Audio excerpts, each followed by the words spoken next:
বিসমিল্লাহির রহমানির রাহিম। আলিফ লাম রা, এগুলো সুস্পষ্ট গ্রন্থের আয়াত। আমি একে আরবি ভাষায় কুরআন রূপে অবতীর্ণ করেছি, যাতে তোমরা বুঝতে পার।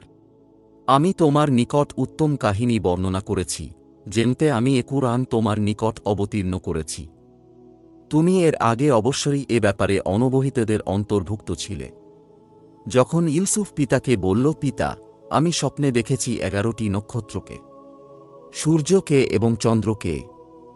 আমি তাদেরকে আমার উদ্দেশ্যে সেজদা করতে দেখেছি। তিনি বললেন, বৎসহ, তোমার ভাইদের সামনে এ স্বপ্ন বর্ণনা করো না, তাহলে তারা তোমার বিরুদ্ধে চক্রান্ত করবে। নিশ্চয় শয়তান মানুষের প্রকাশ্য। এমনিভাবে তোমার পালনকর্তা তোমাকে মনোনীত করবেন এবং তোমাকে বাণীসমূহের নিগু তত্ত্ব শিক্ষা দেবেন এবং পূর্ণ করবেন স্বীয় অনুগ্রহ তোমার প্রতি ও ইয়াকুব পরিবার পরিজনের প্রতি, যেমন ইতিপূর্বে তোমার পিতৃপুরুষ ইব্রাহিম ও ইসহাকের প্রতি পূর্ণ করেছেন। নিশ্চয় তোমার পালনকর্তা অত্যন্ত জ্ঞানী, প্রজ্ঞাময়। অবশ্য ইউসুফ ও তাঁর ভাইদের কাহিনীতে জিজ্ঞাসুদের জন্য নিদর্শনাবলী রয়েছে। যখন তারা বলল, অবশ্যই ইউসুফ ও তাঁর ভাই আমাদের পিতার কাছে আমাদের চাইতে অধিক প্রিয়, অথচ আমরা একটা সংহত শক্তি বিশেষ। নিশ্চয় আমাদের পিতা স্পষ্ট ভ্রান্তিতে রয়েছেন। হত্যা করো ইউসুফকে কিংবা ফেলে আসো তাকে অন্য কোন স্থানে। এতে শুধু তোমাদের প্রতি তোমাদের পিতার মনোযোগ নিবিষ্ট হবে এবং এরপর তোমরা যোগ্য বিবেচিত হয়ে থাকবে। তাদের মধ্য থেকে একজন বলল, তোমরা ইউসুফকে হত্যা করো না, বরং ফেলে দাও তাকে অন্ধকূপে, যাতে কোনো পথিক তাকে উঠিয়ে নিয়ে যায়, যদি তোমাদের কিছু করতেই হয়। তারা বলল, পিতা, ব্যাপার কি? আপনি ইউসুফের ব্যাপারে আমাদেরকে বিশ্বাস করেন না? আমরা তো তার হিতাকাঙ্ক্ষী। আগামীকাল তাকে আমাদের সাথে প্রেরণ করুন, তৃপ্তিসহ খাবে এবং খেলাধুলা করবে এবং আমরা অবশ্যই তার রক্ষণাবেক্ষণ করব। তিনি বললেন, আমার দুশ্চিন্তা হয় যে তোমরা তাকে নিয়ে যাবে এবং আমি আশঙ্কা করি যে বাঘ তাকে খেয়ে ফেলবে এবং তোমরা তার দিক থেকে গাফেল থাকবে। তারা বলল, আমরা একটি ভারী দল থাকা সত্ত্বেও যদি বাঘ তাকে খেয়ে ফেলে, তবে আমরা সবই হারালাম। অতঃপর তারা যখন তাকে নিয়ে চলল এবং অন্ধকূপে নিক্ষেপ করতে একমত হল, এবং আমি তাকে ইঙ্গিত করলাম যে তুমি তাদেরকে তাদের এ কাজের কথা বলবে এমতাবস্থায় যে তারা তোমাকে চিনবে না। তারা রাতের বেলায় কাঁদতে কাঁদতে পিতার কাছে এল। তারা বলল, পিতা, আমরা দৌড় প্রতিযোগিতা করতে গিয়েছিলাম এবং ইউসুফকে আসবাবপত্রের কাছে রেখে গিয়েছিলাম। অতঃপর তাকে বাঘে খেয়ে ফেলেছে। আপনি তো আমাদেরকে বিশ্বাস করবেন না, যদিও আমরা সত্যবাদী। এবং তারা তার জামায় কৃত্রিম রক্ত লাগিয়ে আনল। বললেন, এটা কখনই নয়, বরং তোমাদের মন তোমাদেরকে একটা কথা সাজিয়ে দিয়েছে। সুতরাং এখন সবর করাই শ্রেয়। তোমরা যা বর্ণনা করছ সে বিষয়ে একমাত্র আল্লাহই আমার সাহায্যস্থল। এবং একটি কাফেলা এলো। অতঃপর তাদের পানি সংগ্রাহককে প্রেরণ করল। সে বালতি ফেলল। বলল, কি আনন্দের কথা! এ তো একটি কিশোর। তারা তাকে পণ্যদ্রব্য গণ্য করে গোপন করে ফেলল। আল্লাহ খুব জানেন যা কিছু তারা করেছিল। ওরা তাকে কম মূল্যে বিক্রি করে দিল, গণাগুনতি কয়েক দেরহাম, এবং তাঁর ব্যাপারে নিরাসক্ত ছিল। মিশরে যে ব্যক্তি তাকে ক্রয় করল, সে তার স্ত্রীকে বলল, একে সম্মানে রাখো। সম্ভবত সে আমাদের কাছে আসবে, অথবা আমরা তাকে পুত্ররূপে গ্রহণ করে নেব। এমনিভাবে আমি ইউসুফকে এদেশে প্রতিষ্ঠিত করলাম, এবং এজন্য যে তাকে বাক্যাদির পূর্ণ মর্ম অনুধাবনের পদ্ধতি বিষয়ে শিক্ষা দেই। আল্লাহ নিজ কাজে প্রবল থাকেন, কিন্তু অধিকাংশ লোক তা জানে না। যখন সে পূর্ণ যৌবনে পৌঁছে গেল, তখন তাকে প্রজ্ঞা ও ব্যুৎপত্তি দান করলাম। এমনিভাবে আমি সৎকর্মপরায়ণদেরকে প্রতিদান দেই। আর সে যে মহিলার ঘরে ছিল, ওই মহিলা তাকে ফুসলাতে লাগল এবং দরজাসমূহ বন্ধ করে দিল। সে মহিলা বলল, শুনো, তোমাকে বলছি, এদিকে আসো। সে বলল, আল্লাহ রক্ষা করুন। তোমার স্বামী আমার মালিক। তিনি আমাকে সযত্নে থাকতে দিয়েছেন। নিশ্চয় সীমা লঙ্ঘনকারীগণ সফল হয় না। নিশ্চয় মহিলা তার বিষয়ে চিন্তা করেছিল, এবং সেও মহিলার বিষয়ে চিন্তা করত, যদি না সে স্বীয় পালনকর্তার মহিমা অবলোকন করত। এমনিভাবে হয়েছে, যাতে আমি তার কাছ থেকে মন্দ বিষয় ও নির্লজ্জ বিষয় সরিয়ে দেই। নিশ্চয় সে আমার মনোনীত বান্দাদের একজন। তারা উভয়ে ছুটে দরজার দিকে গেল এবং মহিলা ইউসুফের জামা পিছন দিক থেকে ছিঁড়ে ফেলল। উভয়ে মহিলার স্বামীকে দরজার কাছে পেল।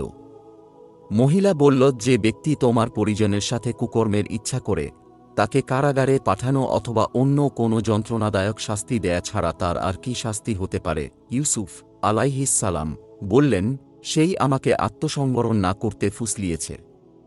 মহিলার পরিবারে জনৈক সাক্ষী দিল যে যদি তার জামা সামনের দিক থেকে ছিন্ন থাকে তবে মহিলা সত্যবাদিনী এবং সে মিথ্যাবাদী, এবং যদি তার জামা পেছনের দিক থেকে ছিন্ন থাকে তবে মহিলা মিথ্যাবাদিনী এবং সে সত্যবাদী। অতঃপর গৃহস্বামী যখন দেখল যে তার জামা পেছন দিক থেকে ছিন্ন, তখন সে বলল, নিশ্চয় এটা তোমাদের ছলনা। নিঃসন্দেহে তোমাদের ছলনা খুবই মারাত্মক। ইউসুফ এ প্রসঙ্গ ছাড়। আর হে নারী, এ পাপের জন্য ক্ষমা প্রার্থনা করো, নিঃসন্দেহে তুমি পাপাচারিণী। নগরে মহিলারা বলাবলি করতে লাগল যে আজিজের স্ত্রী স্বীয় গোলামকে কুমতলব চরিতার্থ করার জন্য ফুসলায়। সে তার প্রেমে উন্মত্ত হয়ে গেছে। আমরা তো তাকে প্রকাশ্য ভ্রান্তিতে দেখতে পাচ্ছি। যখন সে তাদের চক্রান্ত শুনল, তখন তাদেরকে ডেকে পাঠাল এবং তাদের জন্য একটি ভোজ সভার আয়োজন করল। সে তাদের প্রত্যেককে একটি ছুরি দিয়ে বলল, ইউসুফ এদের সামনে চলে এসো। যখন তারা তাকে দেখল, হতভম্ব হয়ে গেল এবং আপন হাত কেটে ফেলল। তারা বলল, কখনই নয়, এ ব্যক্তি মানব নয়, এ তো কোনো মহান ফেরেশতা। মহিলা বলল, এ ওই ব্যক্তি যার জন্য তোমরা আমাকে ভর্ৎসনা করছিলে। আমি ওরই মন জয় করতে চেয়েছিলাম, কিন্তু সে নিজেকে নিবৃত্ত রেখেছে। আর আমি যা আদেশ দেই সে যদি তা না করে, তবে অবশ্যই সে কারাগারে প্রেরিত হবে এবং লাঞ্ছিত হবে। ইউসুফ বলল, হে পালনকর্তা, তারা আমাকে যে কাজের দিকে আহ্বান করে তার চাইতে আমি কারাগারই পছন্দ করি। যদি আপনি তাদের চক্রান্ত আমার উপর থেকে প্রতিহত না করেন, তবে আমি তাদের প্রতি আকৃষ্ট হয়ে পড়ব এবং অজ্ঞদের অন্তর্ভুক্ত হয়ে যাব। অতঃপর তার পালনকর্তা তার দোয়া কবুল করে নিলেন। অতঃপর তাদের চক্রান্ত প্রতিহত করলেন। নিশ্চয় তিনি সর্বশ্রোতা ও সর্বজ্ঞ। অতঃপর এসব নিদর্শন দেখার পর তারা তাকে কিছুদিন কারাগারে রাখা সমীচীন মনে করল। তার সাথে কারাগারে দুজন যুবক প্রবেশ করল। তাদের একজন বলল, আমি স্বপ্নে দেখলাম যে আমি মদ নিমড়াচ্ছি। অপরজন বলল, আমি দেখলাম যে নিজ মাথায় রুটি বহন করছি, তা থেকে পাখি ঠুকরিয়ে খাচ্ছে। আমাদেরকে এর ব্যাখ্যা বলুন। আমরা আপনাকে সৎকর্মশীল দেখতে পাচ্ছি। তিনি বললেন, তোমাদেরকে প্রত্যহ যে খাদ্য দেয়া হয় তা তোমাদের কাছে আসার আগেই আমি তার ব্যাখ্যা বলে দেব। এ জ্ঞান আমার পালনকর্তা আমাকে শিক্ষা দিয়েছেন। আমি ওইসব লোকের ধর্ম পরিত্যাগ করেছি যারা আল্লাহর প্রতি বিশ্বাস স্থাপন করে না এবং পরকালে অবিশ্বাসী। আমি আপন পিতৃপুরুষ ইব্রাহিম, ইসহাক ও ইয়াকুবের ধর্ম অনুসরণ করছি। আমাদের জন্য শোভা পায় না যে কোনো বস্তুকে আল্লাহর অংশীদার করি। এটা আমাদের প্রতি এবং অন্য সব লোকের প্রতি আল্লাহর অনুগ্রহ।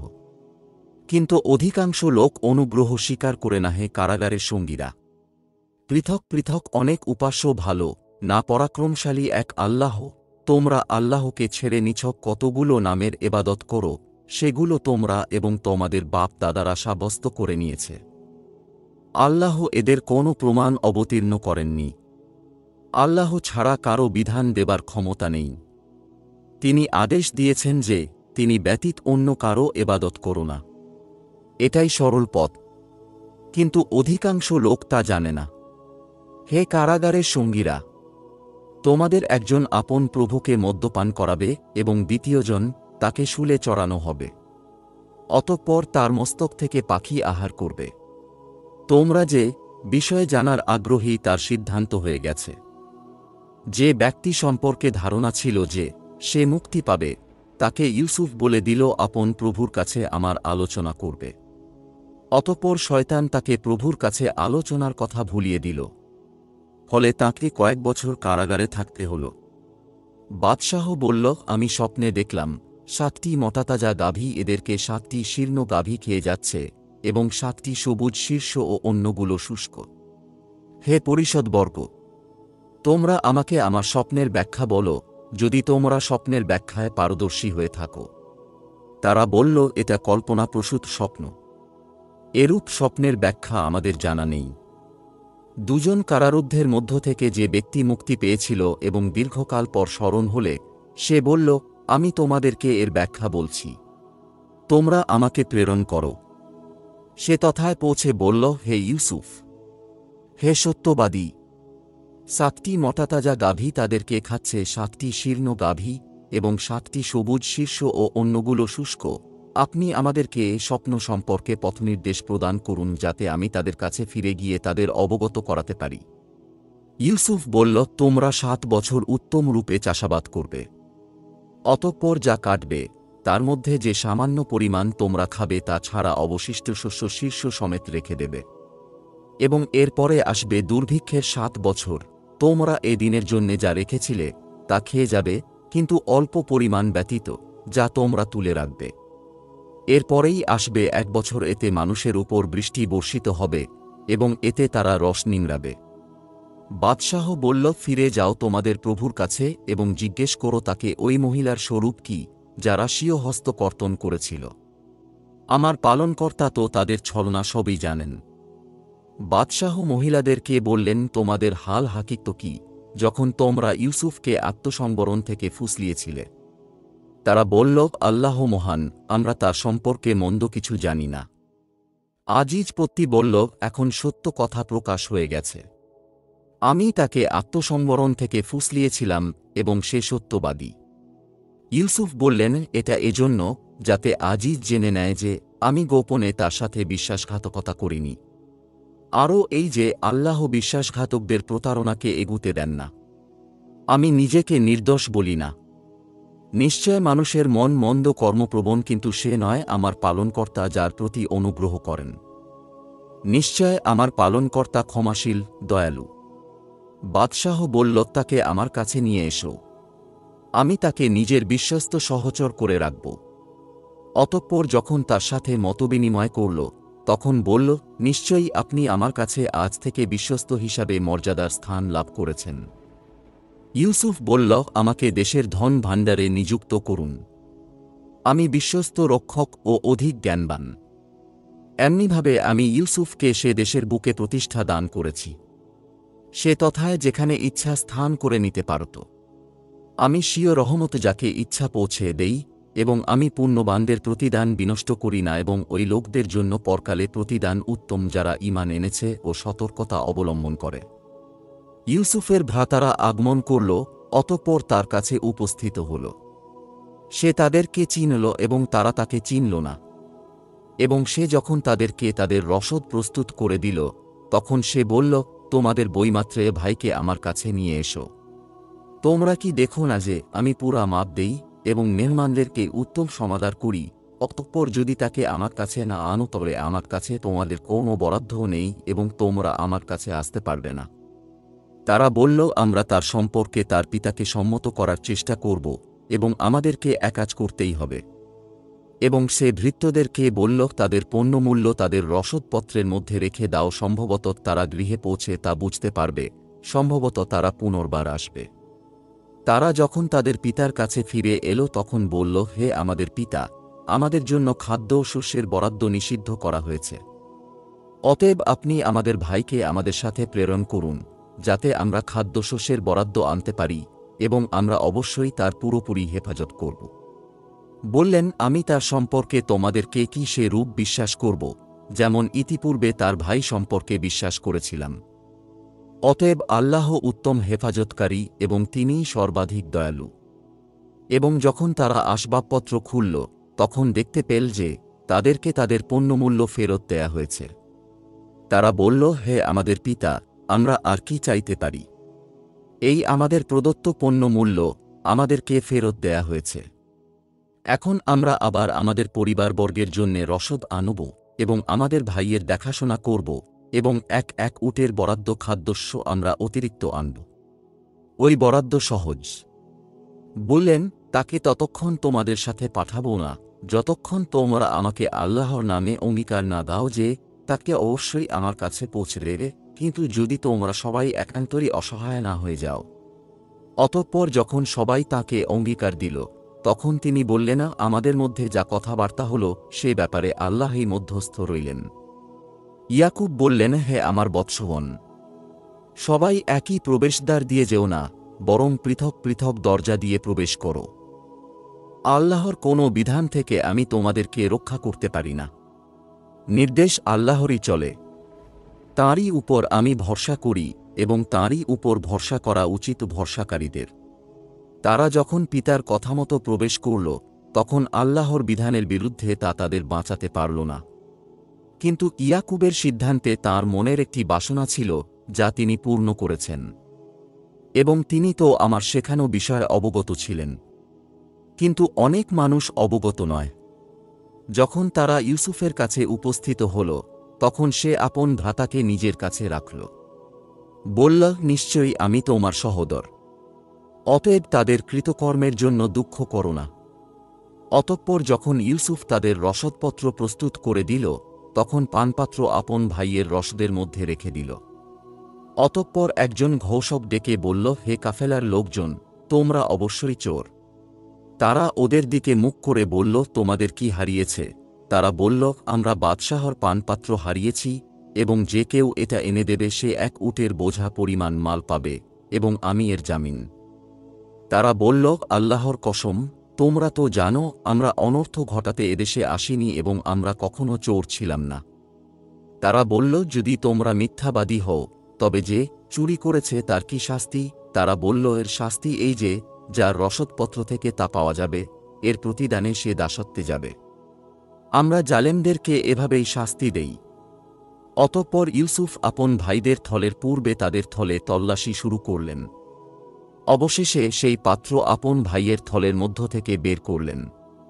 এমনিভাবে আমি ইউসুফকে কৌশল শিক্ষা দিয়েছিলাম।